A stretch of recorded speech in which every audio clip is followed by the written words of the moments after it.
Hello everyone! In today's video we're going to be going over a game called Black Desert Online, which is a MMORPG released a few years ago by the same people that made Crimson Desert.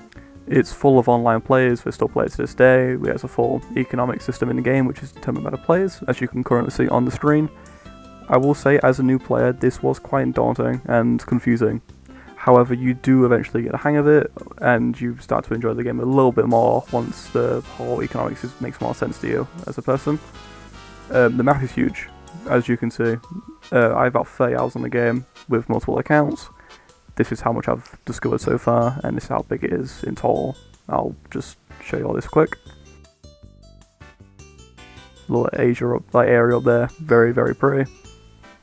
And then the mainland here, where most people start off. There's a lot of world bosses that constantly spawn. However, I will say this game has issues with pop-in, which I haven't really seen since the release of Sonic Frontiers, when it first released, and that game had those pop-in issues, like this here. And it's pretty much equivalent to that, if not worse. However, this is due to the game's old engine, and not like people's personal PCs. Other than that, the game is beautiful. Like, as you can see me looking around, all these people fishing, it's very, very pretty, and like I said, still very active to this day. You get some unique outfits. But what the hell, boy? But let's go into the combat. Now the combat is very, very fun and addictive. It's very unique, with a lot of the classes having different abilities compared to the others. It feels very fluid and very chaining and combo-y. But there is also the way to add abilities to the hotbar, in case you're a person who isn't interested in using shortcuts or the keybinds to go into combos and you want more relaxed and chilled out style, which I usually do for my bigger spells as I play as a wizard. But the combat is very, very fun, especially in guilds and pies like how I have been with my friends. Very, very, very fun. No issues with the combat whatsoever. However, something I did have a big issue with was the households and building elements of the game.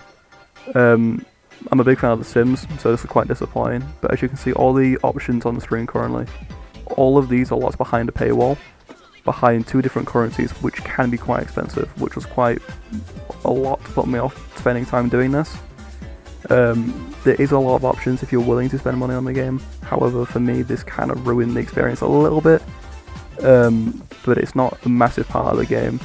As you can see, if I go to the pill shop now, you've got a list of items straight away, and it's the same with costumes and certain skins. And as you can see, to get pearls you need this different type of currency, and then to get that type of currency you have to spend quite a decent amount of money on the game. Another issue with the game is the characters and customizations. Now, some of the characters can be quite revealing in certain ways, and they're very exaggerated, and their personality comes out a bit more with it being this type of game. Certain characters, it is quite bad. There is a photo mode feature in this game where people can post about the characters, and a lot of it is borderline something you would need a rebellion to see. Which is quite worrying if you have a young audience who are playing the game, it's 14 and below. It's not too big of an issue, but it's something you should really know about before getting into it. It doesn't really affect gameplay that much, and there is skin options that doesn't do stuff like this, and it's less revealing for the characters. There are also some skins that are just modern day t-shirts and jeans, which is a bit silly to say it's a medieval game. When you find a dragon and some guy in a white t-shirt and some jeans, it's kind of stupid.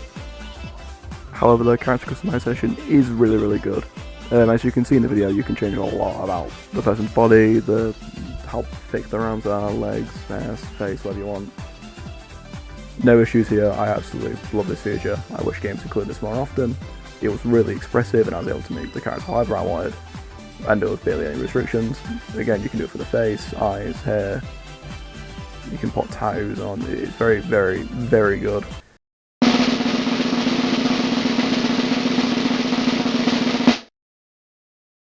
Yes, I would.